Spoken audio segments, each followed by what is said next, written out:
என் அன்பான உறவுகளுக்கு என்னுடைய அழகான வணக்கங்கள். இன்னைக்கு நம்ம வீடியோ பார்க்குறது முட்டை குழம்பு செய்வது எப்படி? ஆமாங்க. முட்டை குழம்பு வந்து இந்த மாரி ஒரு டைம் ட்ரை பண்ணி பாருங்க. செமையா இருக்கும். அதுக்கு நம்ம ஃபர்ஸ்ட் என்ன எடுக்க போறோம் அப்படின்னு பார்த்தீங்கன்னா, நம்மளோட பிரியாணி ஸ்பைசஸ் தான். அது எல்லாருக்குமே தெரிஞ்சது தான்.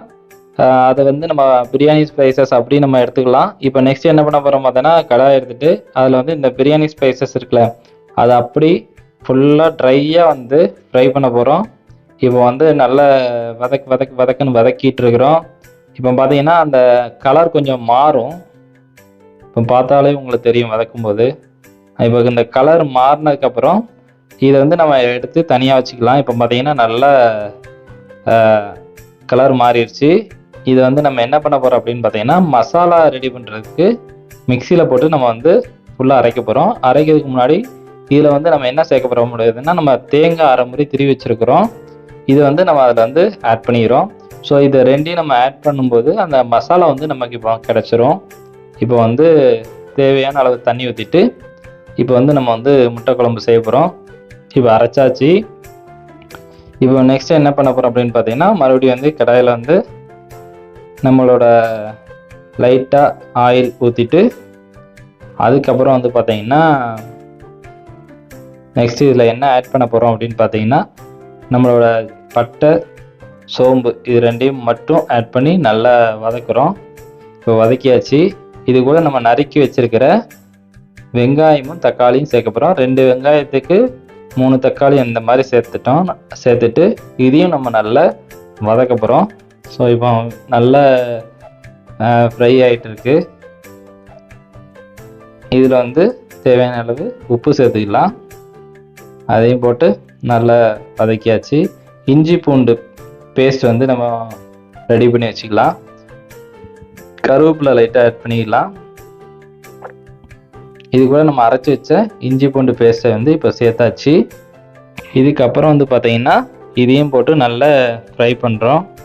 இப்போ நல்லா ஃப்ரை ஆகிட்டு வரும்போதே நல்லா வாசனை கமன்னு இருக்கு. அந்த இஞ்சி பூண்டு வாசனை வந்தாலே அந்த டேஸ்ட் வருதுன்னு அர்த்தம். ஸோ இப்போ வந்து நறுக்கி வச்சிருக்கிற தக்காளியும் அதில் போட்டாச்சு. இப்போ வந்து அதையும் நல்லா சல்லுன்னு வதக்க போகிறோம். ஸோ அந்த இஞ்சி பூண்டு வெங்காயம் தக்காளி அந்த 3 மிக்ஸ் பண்ணும்போது ஒரு வாசம் வரும் பாருங்க. செமையாக இருக்குது. சரி, நம்ம வந்து இது கூட வந்து மஞ்சள் 1/4 டீஸ்பூன் வந்து ஆட் பண்ணிக்கிறோம். அதுக்கப்புறம் வந்து பார்த்தீங்கன்னா, நம்ம நெக்ஸ்ட் என்ன ஆட் பண்ண போகிறோம் அப்படின்னு பார்த்தீங்கன்னா, கரம் மசாலா நம்ம இது ரெண்டையும் ஆட் பண்ணியாச்சு. மிளகாய் வந்து ஆல்ரெடி நம்ம வந்து ஃப்ரை பண்ணுறோம்ல, அதனால் மிளகாய்த்தூள் மட்டும் கொஞ்சம் கம்மியாக ஆட் பண்ணிவிட்டு ஸோ வந்து இதையும் நம்ம வந்து நல்லா வதக்க போகிறோம். இப்போ நல்லா ஃப்ரை பண்ணிகிட்ருக்கோம். கலர் அப்படி மாறுது பாருங்க. இப்படி கலர் மாறினாலே டேஸ்ட் நல்லா வரும் அப்படின்னு அர்த்தம். இதுக்கப்புறம் தண்ணி. சிலவங்க வந்து முட்டை குழம்பு தண்ணியாக வைப்பாங்க, சிலவங்க கெட்டியாக வைப்பாங்க. நமக்கு கெட்டியாக வச்சா தான் பிடிக்கும். அது பழையதுக்கு வச்சு சாப்பிட்டா கூட செம்ம டேஸ்ட்டாக இருக்கும். ஸோ நான் எப்போதுமே கெட்டியாக தான் வைப்பேன். ஸோ அந்த மாதிரி இப்போ வந்து கெட்டியாக வைக்கிறதுக்கு நல்லா வதக்கியாச்சு. இப்போ வந்து ஒரு 5 மினிட்ஸ் கழிச்சோன்னா இந்த மாதிரி வந்துடும். இதுக்கப்புறம் நம்ம என்ன பண்ண போகிறோம் அப்படின்னு பார்த்தீங்கன்னா, இப்போ வந்து பார்த்தீங்கன்னா நம்ம நல்லா வதக்குறோம். முட்டை குழம்பு வந்து உடம்புக்கு ரொம்ப நல்லது தான். குழந்தைகளுக்கு வந்து டாக்டரே சொல்கிறாங்க வாரத்தில் 3 நாள் முட்டை கொடுங்க அப்படின்ட்டு. இப்போ நம்ம ஆல்ரெடி அரைச்சி வச்சுருக்கோம்ல, அந்த மசாலாவை வந்து ஆட் பண்ணியாச்சு.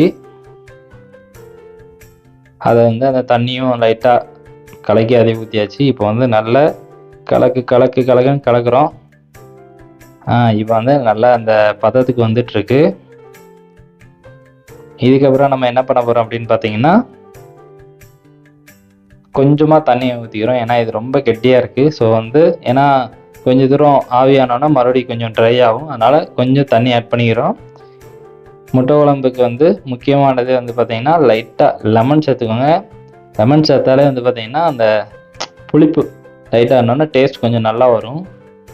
இப்போ நல்லா கொதிக்கிற ஸ்டேஜ் வரணும். இந்த கொதிக்கும்போது தான் வந்து நம்ம வந்து முட்டையை போடணும். முட்டையை போடும்போது அப்படியே உடச்சி நிறைய பேர் ஊற்றுவாங்க.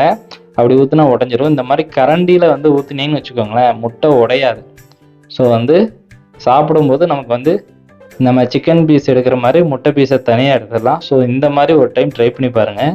இப்போ வந்து முட்டையை உடச்சி ஊற்றியாச்சு.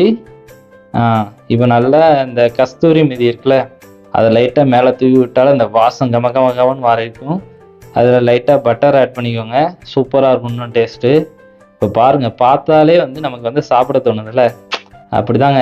இந்த மாதிரி கொஞ்சம் நல்லா வெந்ததுக்கப்புறம் அப்படியே லைட்டாக அந்த முட்டையை வந்து மாற்றி போட்டுருங்க. இப்படி லைட்டாக திருப்பி போட்டிங்கன்னா அந்த சைடும் நல்லா வெந்துடும். ஸோ வந்து இதை வந்து நம்ம சப்பாத்திக்கு வச்சு சாப்பிட்லாம், புரோட்டாக்கு கூட வச்சு சாப்பிட்லாம். முக்கியமாக நமக்கு வந்து ஸ்பெஷல் வந்து பார்த்தீங்கன்னா பழைய சாதத்துக்கு வச்சு சாப்பிட்டோன்னு வச்சுக்கோங்களேன், ஐயோ அப்பா செம்ம டேஸ்ட்டாக இருக்குங்க. நீங்கள் ஒரு டைம் ட்ரை பண்ணி பாருங்கள். நார்மலாக வந்து முட்டை குழம்பு வந்து எல்லோரும் ரைஸ்க்கு வச்சு சாப்பிடுவாங்க, ஆனால் பழைய சாதத்துக்கு வச்சு சாப்பிடுங்க, இன்னும் டேஸ்ட்டாக இருக்கும். முட்டை குழம்பு, பழைய சாதம், கருவாட்டு குழம்பு இதெல்லாம் வந்து பார்த்தீங்கன்னா பழைய சாதத்துக்குன்னே வச்சுருக்கிற ஒரு டிஷ்ஷு மாதிரி. இப்போ வந்து நல்லா ரெடி ஆயிடுச்சு. இப்போ வந்து எடுத்து சாப்பிட போகலாம். சாப்பிட்லாமா? யாரெல்லாம் சாப்பிட வரீங்க? Come on come on come on. யாரும் வர முடியாது, ஏன்னா நான் தான் சமைச்சிருக்கேன். எப்படி இருக்குன்னு பார்க்கலாமா? இன்னைக்கு ஒரு புடி அப்படின்னு சொல்லிட்டு பா, என்ன டேஸ்ட்டுப்பா. சாப்பிட்டா இந்த மாதிரி சாப்பிடணும். வாழ்வதே சாப்பிட்றதுக்காண்டி தாங்க. இந்த மாதிரி ஒவ்வொன்றும் வெரைட்டியாக செஞ்சு சாப்பிட்டோன்னு வச்சிங்களேன், ரொம்ப நல்லாயிருக்கும். இந்த மாதிரி வெரைட்டியாக செஞ்சு இருக்கிறது என் வைஃப் தான். அவங்களுக்கு ஒரு நன்றி தெரிவிச்சுட்டு, இதே மாதிரி உங்கள் வீடியோஸை பார்க்கணும்னா நம்ம சேனலை சப்ஸ்கிரைப் பண்ணிக்கோங்க. நன்றி, வணக்கம். நிலை தமிழாஸ்.